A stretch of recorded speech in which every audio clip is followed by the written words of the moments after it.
Welcome to the Kaleidoscope of Possibilities, Alternative Perspectives on Mental Health. My name is Dr. Adriana Popescu. I'm a licensed clinical psychologist and leader in the field of mental health, energy psychology, addiction, trauma, and empowerment. In this podcast, we will be exploring mental health from a variety of perspectives, from the spiritual to the shamanic and beyond. What if mental illness isn't everything we think it is? What if everything we see as a pathology is actually a possibility? What else is possible with mental health?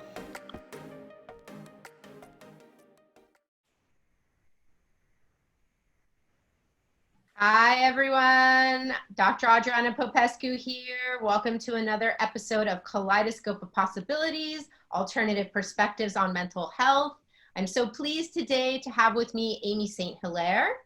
Amy St. Hilaire is dedicated to getting radiant souls back into their full power. Through the use of mind and body neurotools, her work upgrades brains to be wired for happiness and success. Amy has her master's in clinical psychology from Pepperdine University, and she's been helping people reclaim their innate healing power for the past 22 years as a mindset transformation coach and a holistic licensed marriage and family therapist using proven energy psychology methods that go far beyond talk therapy. Amy is the founder of Mind Body Healing University, which is dedicated to putting healing into people's own hands with simple tools that lay people and healers of any kind can use anytime, anywhere. Welcome, Amy. Thank you. I'm really excited to be here. Yeah, and I'm excited to have you because I think some of the stuff you've been doing with your work is really, really amazing. And I know from years of doing energy psychology how powerful this work can be. So I can't wait to delve into that. But first, let's hear a little bit about you, your story, how you came to even discover these tools and do this kind of work. Yeah, so I was reading a book recently by Russell Brunson, and he's the founder of ClickFunnels, and he said a lot of times people's mess becomes their message. And so in other words, what they figure out, in their life through their own mess, they want to share with people, right? And they're like, okay, I got to share with people, for me, it could be how to heal fibromyalgia, because that's something I did many years ago. So my story, my mess was that I had, like lots of people, various traumas and other things. And I went to get my master's in clinical psych at Pepperdine. And of course, being a good student, they recommended going and getting therapy yourself, right? So I did that for many years, and I love my therapist, and we did some very good work together. She helped me get through a divorce at a young age, at like 26. And but the thing is this, I had wonderful awareness and insight on childhood trauma and other things like that. But my body was racked with pain of fibromyalgia, chronic pain, chronic fatigue, and a low grade or worse depression that went with that, because it's really hard to feel upbeat when you're in pain and feel like you have a Mack truck sitting on your chest, right? That's how I used to describe it.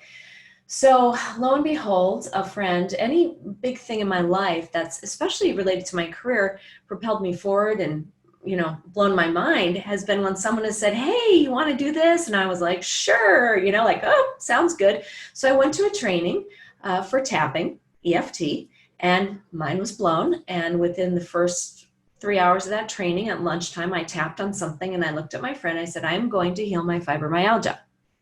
And I knew it in here.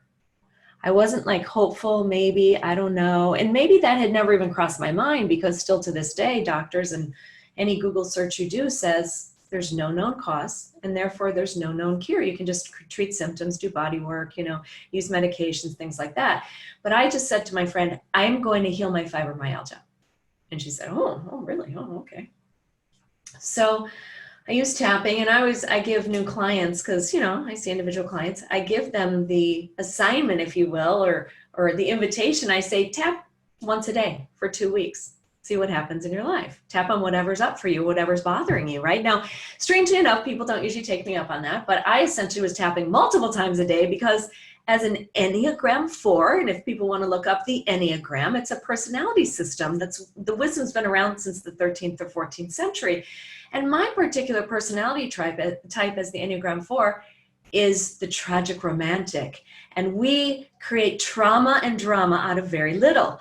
So I was like this, up and down in my moods and all of that. And so when I found tapping, to be able to go from being upset about probably nearly nothing to calm, cool, collected, you know how that is when you tap, right? And to have a state shift so quickly within minutes of using these tools to communicate with my central nervous system to calm my body and get my left brain logic online, it was absolutely life-changing. So I was tapping so much, I think I was a little sore here, right? I mean, and I'm always like, why don't people do this? But for me, it was just amazing. So that was my first intro to energy psychology. And we said, well, let's find, is there a conference? Is there a convention? Is there another training we can go to? So we went to the Association for Comprehensive Energy Psychology's annual conference. The next, 8 months later, I had just been licensed as a marriage and family therapy. So I started using tapping with clients and I got results that were unbelievable. I felt so much more well-equipped, as a young therapist. I don't know about you, but I didn't have a lot of tools. I didn't have a lot of specific tools to use with clients. I was very well versed in theory. But as far as tools, I didn't have much. So I started using tapping with clients and things are just popping for them. They're feeling empowered. I'm feeling like a, more skilled therapist, even though I'm just starting out. So we go to the conference and my friend says, you want to go to this training for healing from the body, level up? We call it HBLU. Healing from the body, level up. And I said, read the description, one little paragraph. I said, sounds good. I'll get some CEUs. So she's like, okay, let's go. Well, in that training, Judith Swack, the method developer, blew my mind again, right? My mind was blown. I saw her help someone heal their birth trauma when they were born the day JFK was assassinated. And the mom, who already had 5 or 6 children, didn't particularly welcome this child with a lot of joy and enthusiasm. So that set in place, her goal was heal my lifelong depression. And by the end of about 45 minutes of healing this trauma with a very specific protocol, and we can go more into a little bit about trauma work if you want, I was like, this is the way I'm practicing forever. This is unbelievable. You showed us what goes into trauma. We know how to figure out if that person is still carrying that emotion or belief. And then you gave us 10 tools to know how to clear this stuff out, like tapping and other things. So long story short, longer story longer, I started using all these tools and my fibromyalgia resolved. Old mental and emotional and spiritual pain was just stuck in my body. So although I had all this wonderful talk therapy and it was truly incredibly helpful and a wonderful experience, all that pain was stuck in the body. And it was sort of like the body was left holding the bag. My brain was off the hook, right? My brain was clear and all that. And I wouldn't start crying if I thought about my history, but my body was aching in pain. So to be able to heal my fibromyalgia and get my life back and go on to get married again and have children, things I never thought I would do because I was such a mess, right? Of course, you clear out the stuff you don't need. You can just be and do and act more who you want to be and be that radiant soul you want to be. So that's a little bit about how I came to it, or a lot of it, but yeah.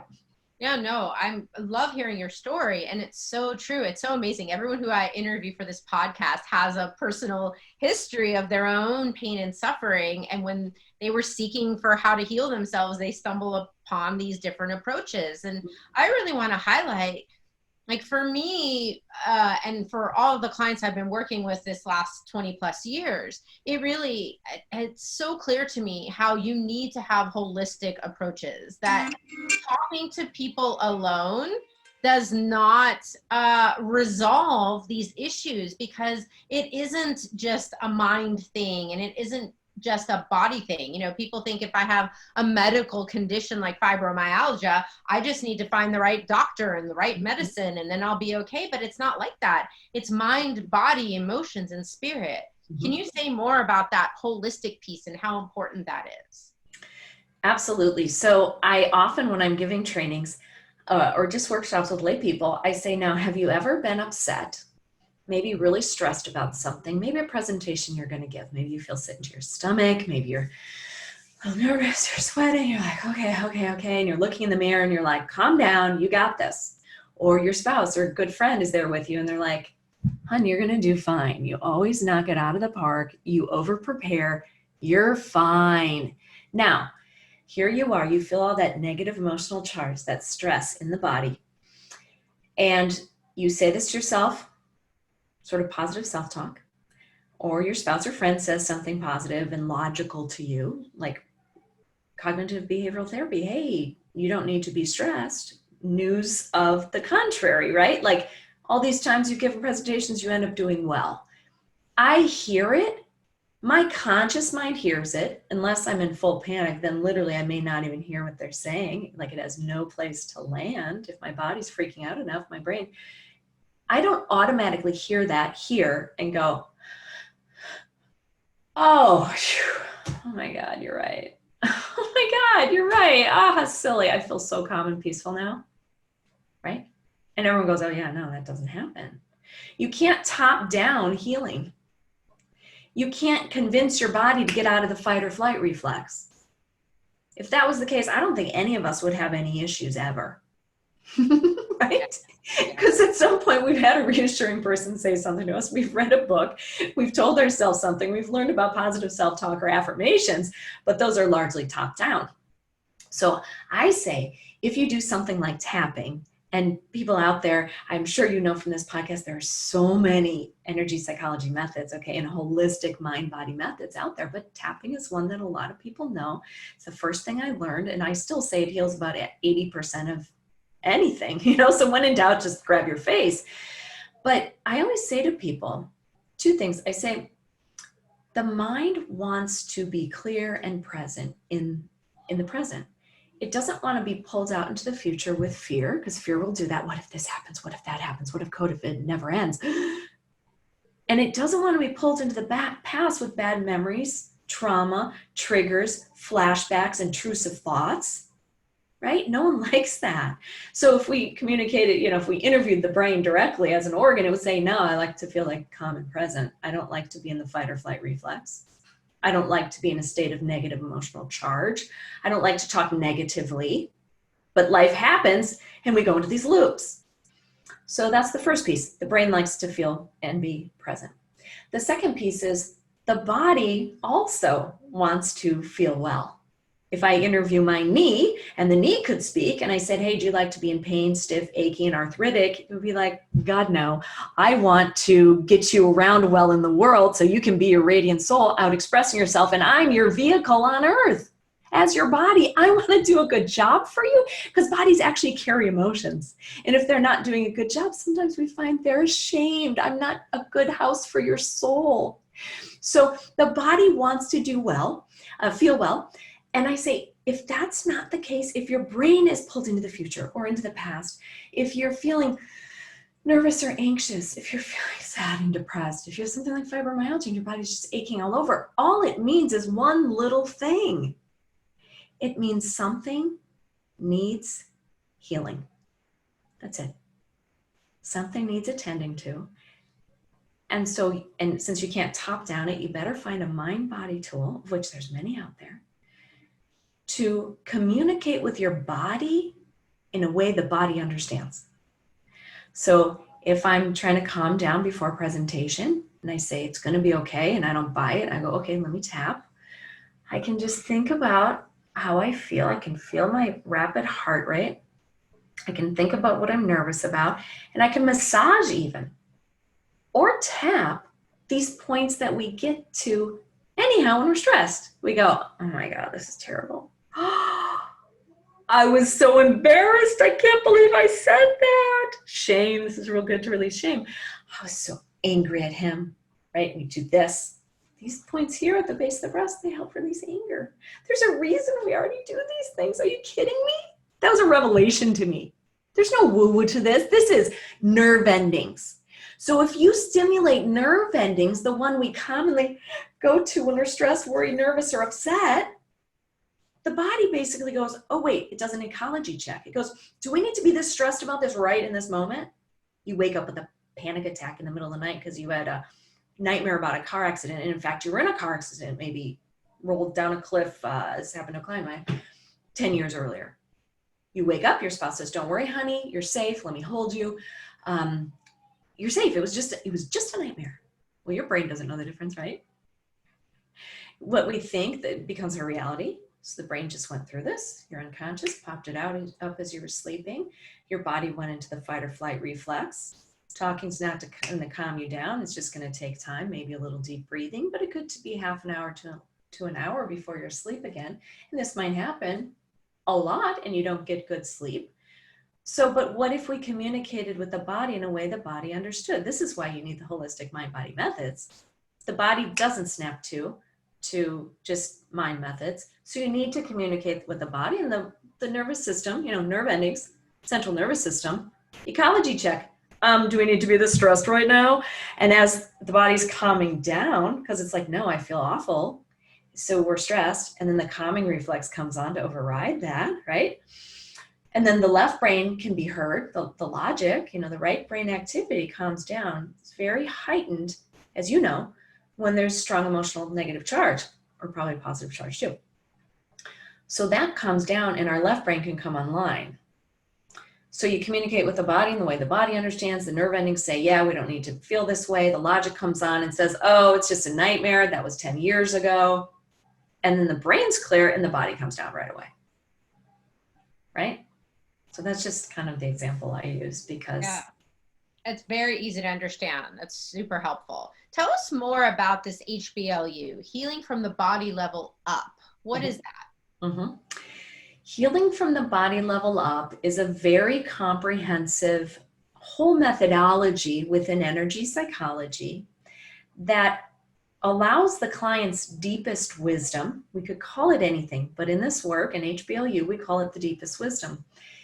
It allows the client's deepest wisdom to run the whole process. And how we get people connected with their inner compass or their deepest wisdom is we use muscle testing, which I say is just a way to ask your body yes/no questions. And on a yes question, the body responds one way. And if something isn't true for the person, it responds another way. So as we ask the deepest wisdom questions, it allows us to basically access what's true for this person, what needs to be healed here through the muscle testing, through the body, and then we use a mind-body method to heal. And we make sure at the end of healing anything, using very specific protocols, so it's step-by-step and it's replicatable, we can get replicatable results. At the end of whatever piece we heal, using any number of energy psychology techniques underneath the methodology, we test and make sure, is this truly healed 100% at the conscious, unconscious, body, soul, etheric, and unknown levels? So we know we've fully resolved that piece, maybe shock on a trauma, maybe sadness, maybe it's my fault because people blame themselves all the time for trauma and loss because in the moment of shock, they try to make sense of what just happened. Oh my God, that miscarriage is my fault because I had soft cheese 2 weeks ago. Maybe, maybe not. But the problem is the charge on it. Even if that was true, the charge on it is what's eating us up. It just doesn't serve us, right? So healing from the body level up is a methodology to help people set a goal, figure out what's getting in the way from a very specific list of patterns that we know keep people from being in full service and being their radiant self. And then we ask the deepest wisdom, what's the priority? Your deepest wisdom just told us you have 3 traumas interfering your ability to write your book, and you have 4 limiting beliefs, and you have some old family pattern. What do we start with? And their body says, start with a trauma. And then I go, okay, do you have an idea what trauma might be getting in the way of writing your book? And they go, no, I have no idea. I go, okay, no problem. We have your deepest wisdom. Let's play 20 questions. So we say, okay, how old were you when this trauma happened? And they say, 18. And I say, okay, does anything come to mind? And they go, oh God, wow, that's weird. I haven't thought about this in a long time. Now their conscious mind is kind of coming on board. Their unconscious popping something up and they go, oh, this is coming to mind. Like their conscious mind has this awareness that it's odd that they're getting this old memory or information, which is what happens when you get that deepest wisdom online. Suddenly, even the most uninsightful people become very insightful. They're like, oh, was it this? Oh, I think it was that. So they go, oh, was it when I turned in a paper senior year in high school and I got a flat old F on it. And my teacher said, you have no idea how to write, right? Is it that? And the body says, yep. The deepest wisdom said, yeah, that's the priority trauma. There's other stuff we've identified around the globe, but that's the priority. So then we go through a very specific set of steps to heal every piece of that. The I'm stupid, limiting belief.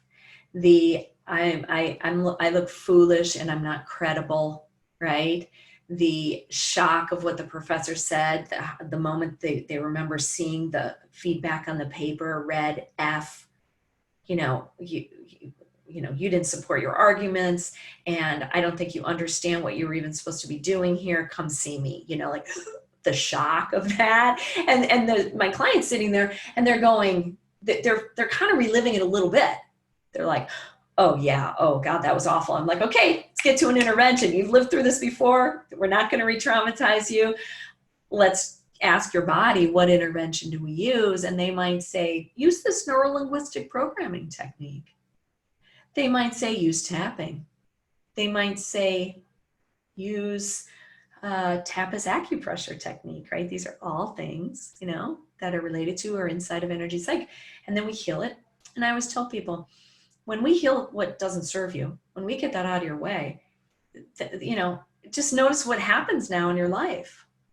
You will probably do things differently. You will think about things differently, and you will feel differently. And those, of course, all go together. So then let's say the next day they sit down to write, and they just sit down to write. Normally, maybe they were distracting around the house and playing with the cat and like doing housework. And the next morning, because they've set maybe from 9 to 12 every day to write, they sit down and get to writing. And as they're in it, they're like, whoa, oh, wow. Oh, that's cool. Woo. And so they come in the next time. I go, what'd you notice? Because when you clear out what you don't need, your life gets better. And so it's really interesting too. I tell new clients, I say, listen, we work through each goal you have. We clear out what's getting in the way with very specific recipes or protocols. I don't send you home with homework. I mean, occasionally I do that 2-week challenge thing, right? With new people when they learn to tap and they have a good experience of it. I say, just, I don't send them home with homework. I don't tell them, let's role play. I don't tell them, let's journal this out and figure out how you're going to do it and strategize this new way to do this. I say, just notice what happens, because you'll just naturally be different. And then your conscious mind will go, oh, that was cool. Does that help a little bit? Yeah, totally. And I like that example too with the F from school, because people don't realize, I think when you use the word trauma, most people think, oh, like some horrible car accident, maybe sexual abuse of some sort. And people don't realize that there's also these like little T traumas. Sometimes we say big T traumas and little T traumas. And people don't realize that those seemingly small kind of, maybe mediocre types of events actually can have very long-term effects on how we function in the world, how we see ourselves, what we're able to access, our own creativity or our confidence or whatever it is, can really be impacted by these little T traumas. Oh, absolutely. And that's the thing. You bring up a really good point. And I forget it because I swim in this, I'm swimming in this pool all the time, right? And I see how these things have affected me and they affect other people. And exactly, you're totally right. Sometimes when people think trauma, they're like, I don't have any traumas. And I'm like, okay, yeah. Well, when you come in, we'll muscle, in my head, I'm like, well, we'll muscle test. We'll find, 1,500 traumas. Kidding. But like all these little things can imprint as traumas. And depending on people's upbringing, their resilience, their personality, what you might imprint as a trauma, maybe I don't, and vice versa. And it's okay. It's fine. It's just, if we can find it and heal it, it's so much better. It's, so hopeful and helpful. So yes, little T traumas, my gosh, it could be, you're 8 years old and you move across the same town and you lost the friends on your block.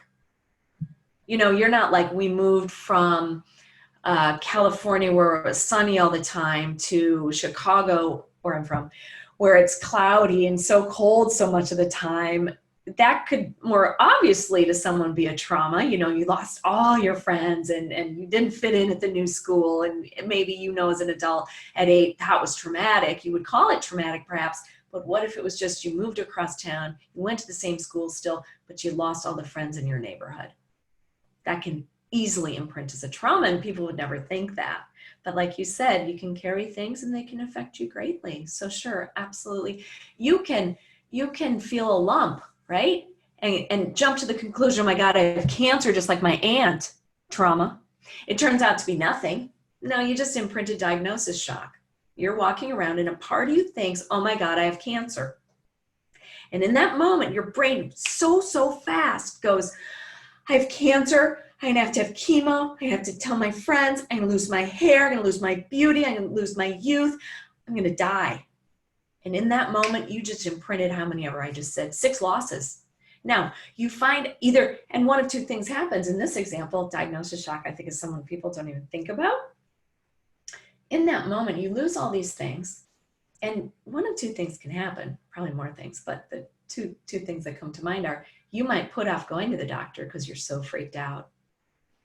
You're kind of deer in headlights. Shock freezes people.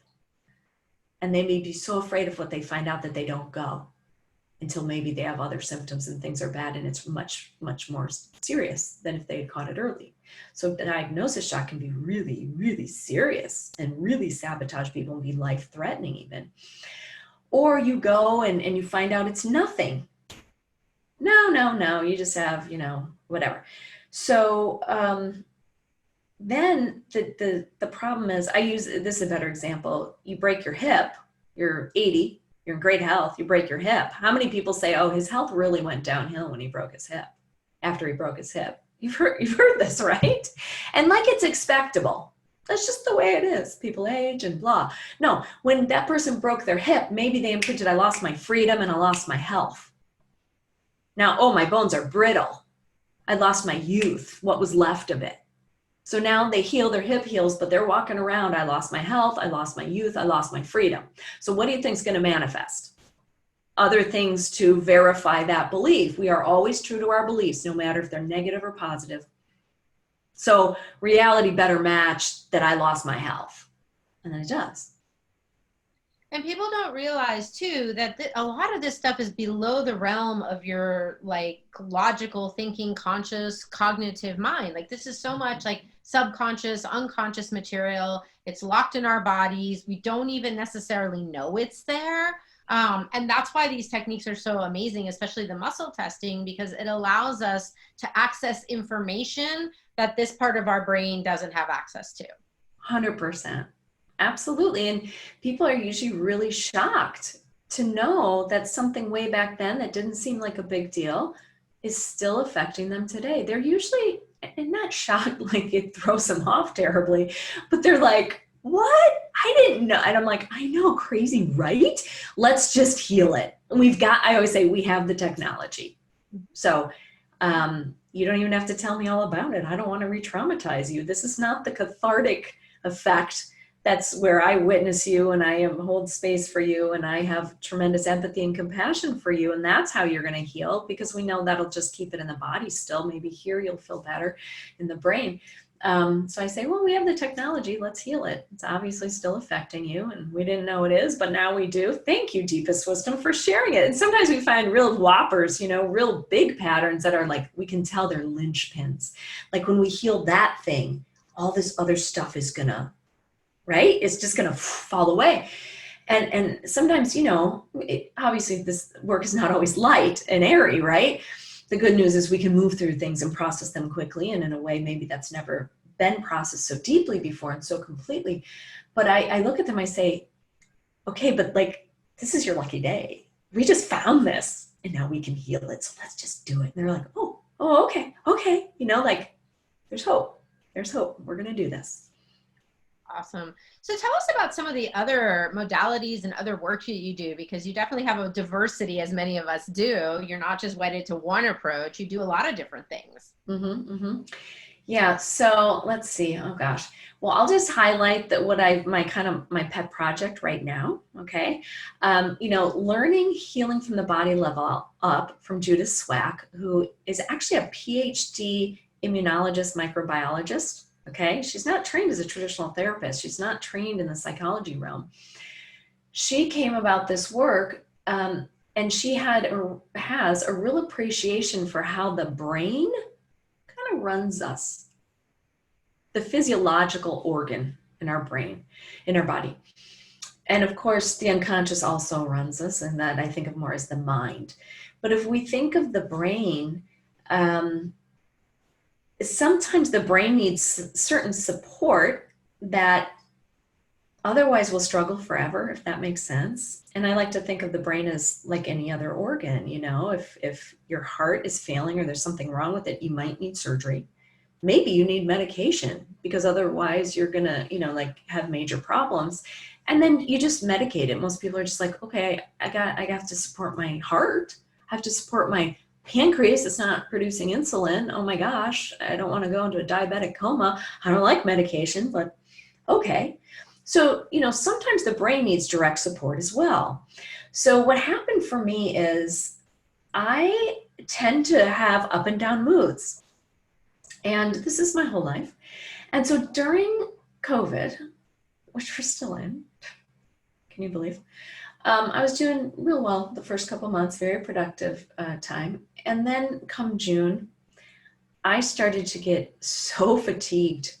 And then within a couple weeks, I was so achy. And what do you think that sounds like? Fibromyalgia and chronic fatigue. Right? Yeah.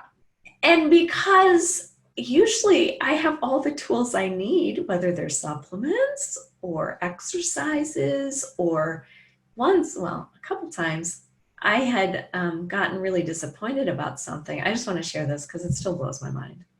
So I kind of go off a little tangent here, but I got so disappointment about something, I actually blocked off that emotion and then started storing in a storage tank disappointment that can happen. It's called a blocked access to emotions. You get so blown out with one emotion, you're like, I'm not going there again. But so then you don't process the disappointment. So on 2 different occasions, and I don't know why I blocked disappointment twice in my life, but okay, on 2 different occasions, about 8 years apart, after I'd healed fibromyalgia, I had one case like 2 weeks and one case like 3 weeks where I felt achy and stiff and tired. And I was like, what the heck? And then I was like, Amy, just muscle test and ask, is there anything I can do with my tools, my mind body tools, healing from the body level up? Sure enough, it was like, yes. Both times it was like, oh, blocked access. Now I'd had the chronic, 3-week and 2-week chronic pain at that point. The minute I healed it using my protocol, gone. All aches and pains gone. And then of course, what do you think I asked myself? Why did I wait 2 and 3 weeks? Right? So even, me who does this for a living and believes in it with all my heart and soul and would never be where I am in my life without this. Sometimes I even forget, So here I am. It's June going into July. And now I'm starting to get scared. I'm like, how is it even possible that fibromyalgia is back? Like, it's just really, I'm not coping with the stress of the pandemic and the kids at home and the not being able to travel and be free and not having my same social life and not being able to do hot yoga and the political climate. Like, is that really, that stress is so awful that my resilience is shot? Really? I never settle, right? That's why I healed my fibromyalgia. That's why, I would imagine that anyone in the field of energy psychology, whether they fell into it or were actively searching for something better, they're sort of the people who don't settle. They're like, there's got to be something better. What can I learn here? Would you agree? Mm-hmm. Yeah. So there's me. And for some reason, intuitively, the word dopamine popped into my head. Neurotransmitter. I had taken a supplement years earlier that was helpful because I have some seasonal affective disorder. Come to find out, so I start doing research because that supplement is also not working for me. So that additionally freaked me out. Okay. So basically, when I started researching dopamine, I couldn't even believe, I didn't know it was in charge of aches and pains and muscle stiffness. I didn't know it could interrupt sleep. I didn't know it created ADD-like effects and memory and attention and mood issues. I didn't know it could even create reflux if you didn't have enough dopamine, and all of that was going on for me. And that's a lot of what looks like when you have fibromyalgia, by the way, for listeners out there who have fibromyalgia. And I didn't know that even there was, because I don't know if they knew this when I had fibro 20 years ago, but there was a dopamine fibromyalgia connection. So I was like, okay, I have to supplement differently, because this is the crazy thing.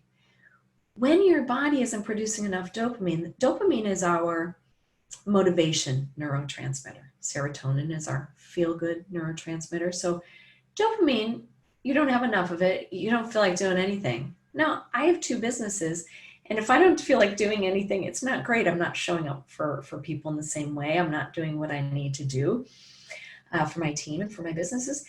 And so it really bothers me, and this has been my whole life. And so when I saw these symptoms and I realized this isn't just during COVID, this is my whole life when I dip into periods of non-productivity, procrastination, not being able to continue to be consistent with exercise. I want to be at my best. I want to be exercising. I want to be consistent in my morning routine and when I wake up and when I go to bed, but that would just get thrown off. Now I know in the times that my dopamine had dipped. So basically, I realized this for myself, and then I go, oh my gosh, the pandemic has set up the perfect storm of the perfect awful conditions to kind of affect everyone's human physical brain, probably in a similar way, and drop everyone's dopamine. Yeah. Because as I looked at what you can do to increase dopamine, it's a lot of things that are largely not available to people right now. Some things obviously are, but the social piece and the action piece and the having a structure to your day. How many clients and moms I've worked with who are like, the lack of structure is killing me. And we know, if we've treated depression, if we've studied depression, even just regular ideas on how to treat depression, structure is very important. Why? Well, when you have structure, you get in gear, you take your shower, you show up at work, you get on the calls, you finish a project. And every time you complete a task, boom, check a box, dopamine release, dopamine release, dopamine release. So if you've got no structure and you're home during COVID and your kids are driving you crazy and you're like, oh, my spouse, I don't need to see you this often. What the heck? We're driving each other nuts. I have no space of my own to work. You can imagine, and then you're getting less done.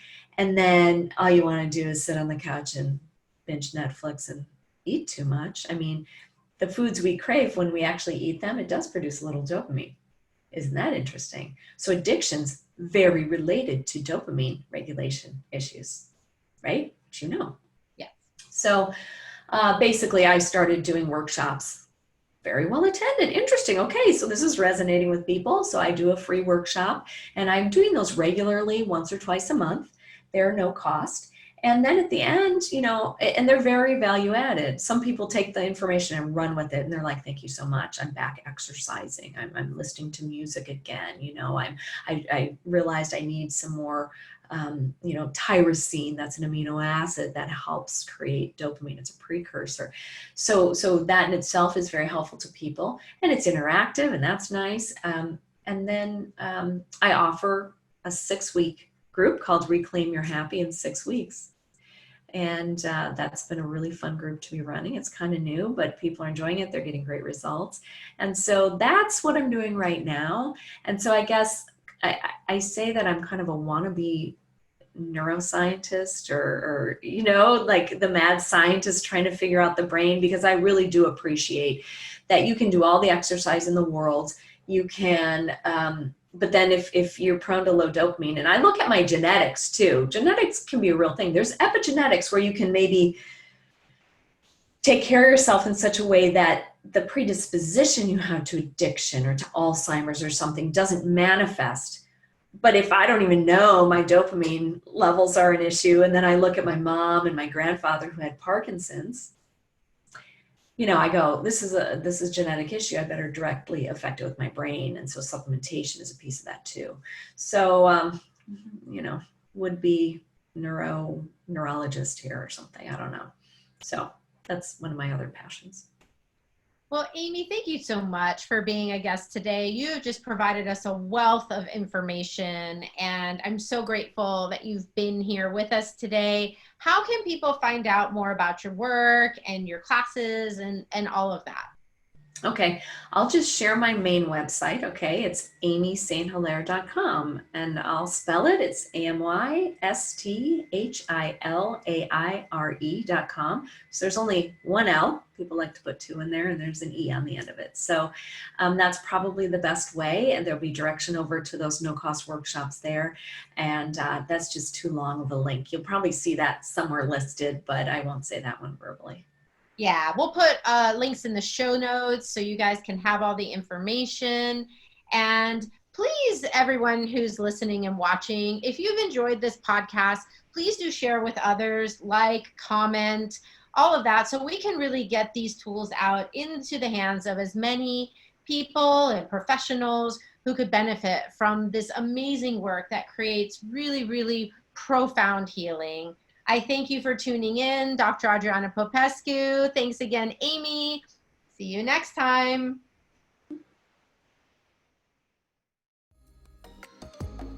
Thank you for joining me for this episode of Kaleidoscope of Possibilities, Alternative Perspectives on Mental Health.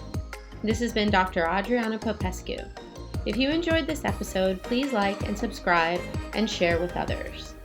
To find out more about me, my guests, and more, please visit my website at adrianapopescu.org. See you next time.